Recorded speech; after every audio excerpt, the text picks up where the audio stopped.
wife went live saying, "Getting a divorce. Time to live my best life," before even telling me. I joined the live and commented, "Thanks for the heads up."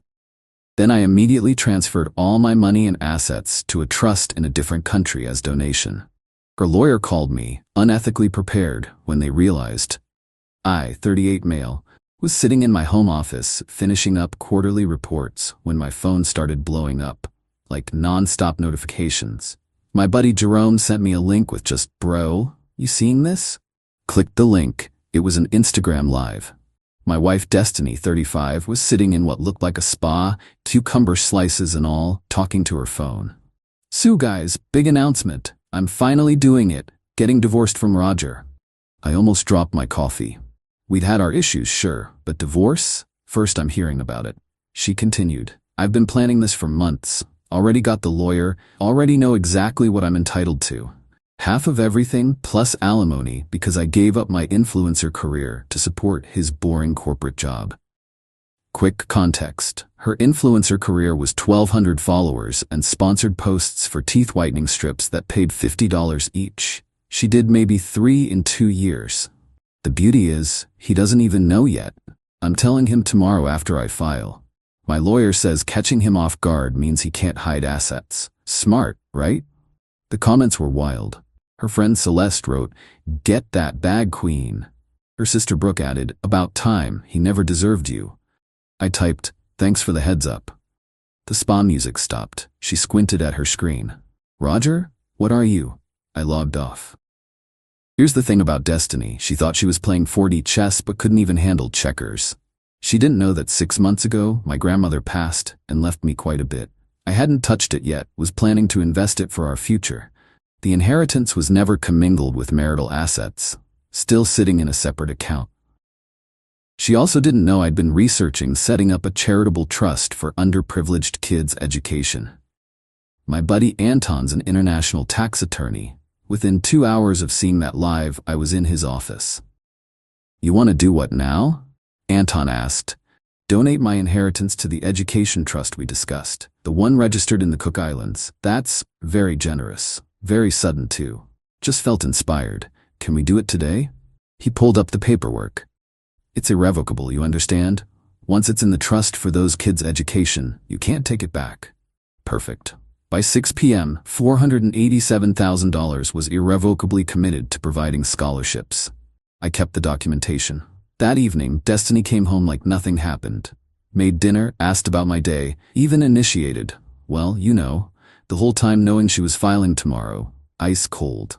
Update 1. Next morning, she left early for Pilates. I got served at 10 a.m. The process server looked apologetic. At 10:47 a.m., my phone rang. Unknown number. "Mr. Roger? This is Diane Whitfield from Whitfield & Associates. I represent your wife. Soon-to-be ex-wife." "Yes, well, we need to discuss financial disclosure. We'll need all bank statements, investment accounts, assets." "Sure. I'll have my lawyer send everything over." "You already have representation?" "Yep. Retained them yesterday." Funny timing, right? Silence. Then, "I see. Well, we're requesting an emergency freeze on all accounts to prevent asset dissipation." "No problem. My checking has about $3,000 and savings has $8,000. Freeze away." That's all?" "Well, there was an inheritance, but I donated that to charity yesterday. Set up an irrevocable trust for underprivileged children's education. Very fulfilling. I can send you the documentation." The silence was deafening. When did you?" "Yesterday afternoon. Why?" She hung up. 20 minutes later, Destiny was calling.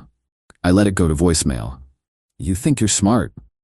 "That was my money too. My lawyer says what you did is fraud. We're going to destroy you in court." Second voicemail. "Roger, please call me back. We can work this out." Third. "I'm calling the police. This is theft." Fourth.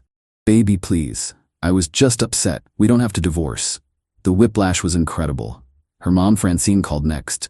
"Roger, sweetheart, Destiny's very upset. What's this about you giving away her money?" "My grandmother's inheritance. That's not marital property, Francine. But you're married, everything is shared." Funny, that's not what Destiny said on her live stream. She was pretty clear about taking half of everything. Guess she should have been more specific. You watch that? She didn't mean it. You know how she gets. I know exactly how she gets. That's why I'm getting divorced. The calls didn't stop. Destiny, her mom, her sister, her friends, even her Pilates instructor, called to tell me I was blocking her chakras with negativity. That evening, Destiny came home with her sister Brooke. They'd clearly been strategizing. "Roger," Brooke started, "what you did was financial abuse. Donating to charity is abuse. You know what you did. You saw the live and moved that money to spite her. I moved my inheritance to help kids get education. The timing's just coincidental." Destiny started crying. Not cute tears, full theatrical wailing. 8 years. 8 years I supported you. Supported me? I paid for everything. You haven't worked in 3 years. I was building my brand. What brand? Destiny. You posted one makeup tutorial that got 12 views. 7 were from me on different devices trying to support you. Brooke gasped. "You're so cruel. She gave you her best years. And now she can give someone else her better years. I'm sure that'll trend." Update 2. Destiny moved out to stay with her mom. But the entitlement? That cranked to 11. First, she tried to break into my home office at 2 a.m. I'd installed cameras after the divorce filing, Anton's suggestion.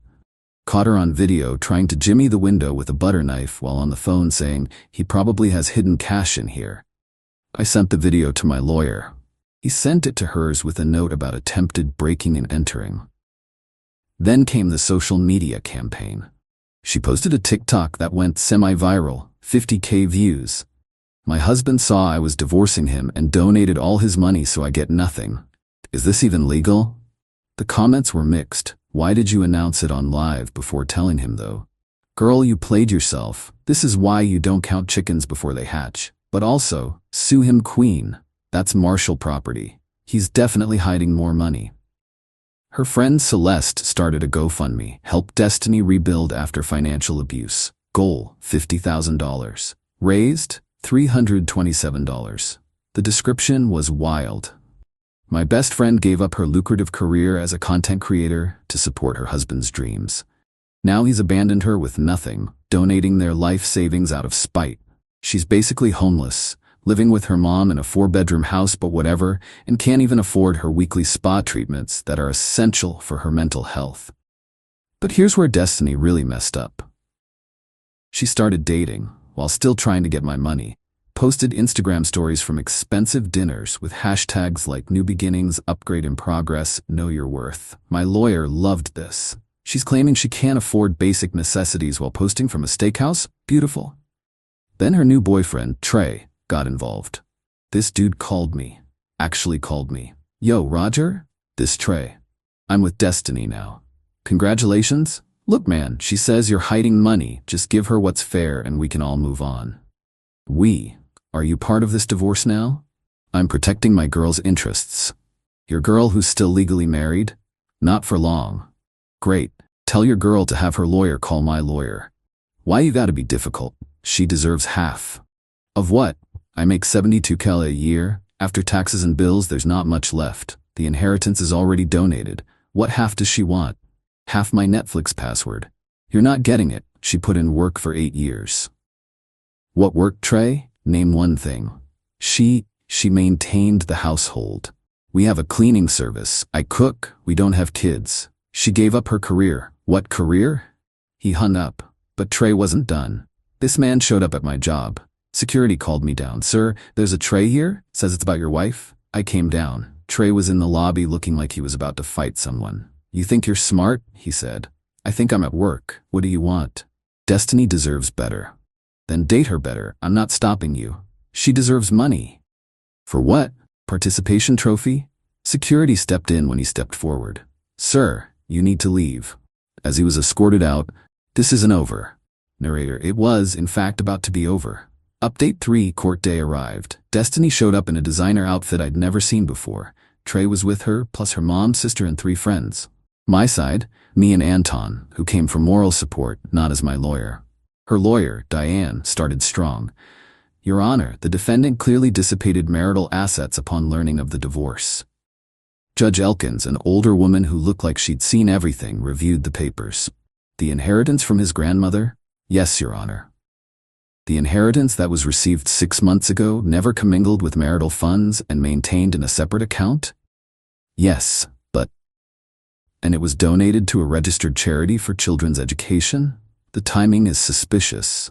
Counselor, is there any evidence the inheritance was marital property? Diane shuffled papers. The marriage is 8 years old. The wife sacrificed.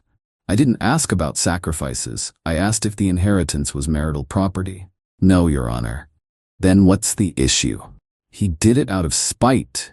He saw my client's announcement. The judge's eyebrows raised. Announcement? My lawyer stood. We have video evidence of Mrs. Destiny publicly announcing divorce proceedings on social media before notifying my client, discussing strategy to catch him off guard to prevent asset hiding.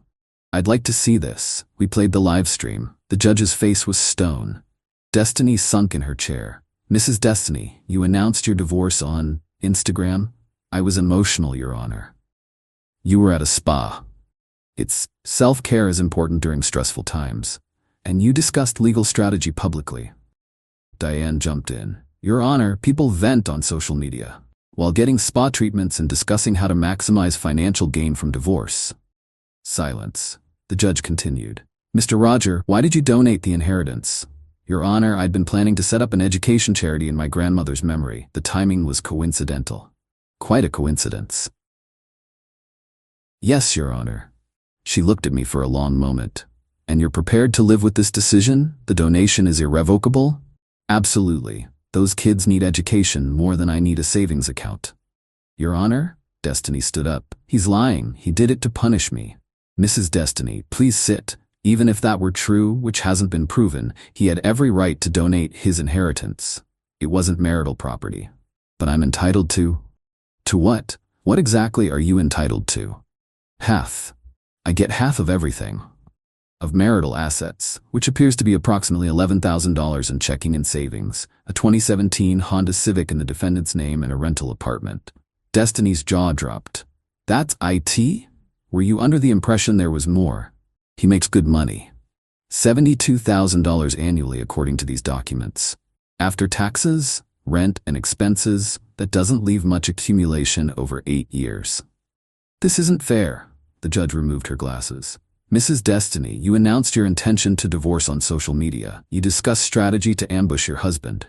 You're currently posting pictures from expensive dinners while claiming financial hardship. What exactly isn't fair? Trey stood up. This whole system is rigged. Sir, who are you? I'm her boyfriend. Her? Current boyfriend? While she's still married. My lawyer barely contained his smile. Judge Elkins had seen enough. Here's my ruling. The inheritance was separate property, legally donated. The marital assets will be divided equally. That's $5,500 each. The Honda remains with Mr. Roger as it's in his name and he's been making payments. No alimony will be awarded as Mrs. Destiny is capable of working and the marriage was relatively short with no children. Your Honor, Destiny screamed. I can't live on $5,500. Then I suggest you get a job. Case dismissed. The hallway eruption was magnificent. We're appealing. This judge is obviously biased. Brooke, you can't just give away $500,000. Trey, this is why nobody trusts the system. Destiny just stood there, stunned. $5,000? $5,500, I corrected. She turned to me, and for the first time in years, I saw the real Destiny. Not the influencer persona, not the victim she played, just a woman who gambled and lost. You planned this. No, you planned this. I just responded. I hate you. That's fine. I'm indifferent to you. That hit harder than hate would have. Final update. It's been 3 months. The divorce is final. Here's where everyone ended up. Destiny moved back with her mom permanently. She tried to restart her influencer career with a series called Starting Over After Narcissistic Abuse. It peaked at 3,000 views when she accidentally admitted on live that she'd been planning the divorce for months to get paid. Someone screen recorded it. The series ended. Trey dumped her 2 weeks after court, when he realized she was actually broke. He's now dating a bartender who, according to Destiny's angry Instagram story, doesn't even have followers. Diane, her lawyer, sent Destiny a bill for $8,000. Destiny tried to pay with an influence collaboration. Diane declined and sent it to collections. The GoFundMe got reported for fraud when someone noticed Destiny posting from a cruise. Turns out Francine paid for it, but still, it got taken down. Brooke actually apologized to me. Ran into her at a coffee shop. She said, "I didn't know about the live stream before you. That was messed up. We're not friends, but respect for the honesty. The Education Trust has already provided scholarships for 12 kids. I get update letters. One kid, Marcus, wrote about how he's the first in his family going to college. That letter's worth more than anything Destiny could have given me. As for me, I'm good. Peaceful, actually. Living in my apartment, cooking my meals, watching my shows without someone complaining they're too boring. Started taking pottery classes, random I know. Met someone there named Helen who thinks this whole story is insane and refers to Destiny as Spa Girl. Last week, Destiny texted from a new number. I know you're probably never going to forgive me, but I wanted you to know I'm in therapy now. Working on myself. I realize I messed up. I responded, good for you, be well. She wrote back, maybe we could get coffee sometime, as friends? I didn't respond. Some bridges, once burned, should stay ash. Anton, my tax attorney friend, framed the donation receipt. It's in his office under a plaque that says, sometimes the best investment is in karma. To everyone asking if I regret donating that money, nah. It's doing more good educating kids than it ever would have done sitting in an account or being fought over in court. Besides, you can't put a price on the look on Diane's face when she realized there was no money to fight over. That was priceless. Oh, and Destiny's spa? They canceled her membership for non-payment. Karma's beautiful sometimes. Edit. Stop asking for the livestream video. It's evidence in closed proceedings now. Also, no, I won't give you Trey's number. Let the man live with his choices. Edit 2. To those saying I'm heartless, maybe. But after 8 years of being treated like an ATM with a pulse, I'm okay with that. Sometimes the best response to entitlement is consequences.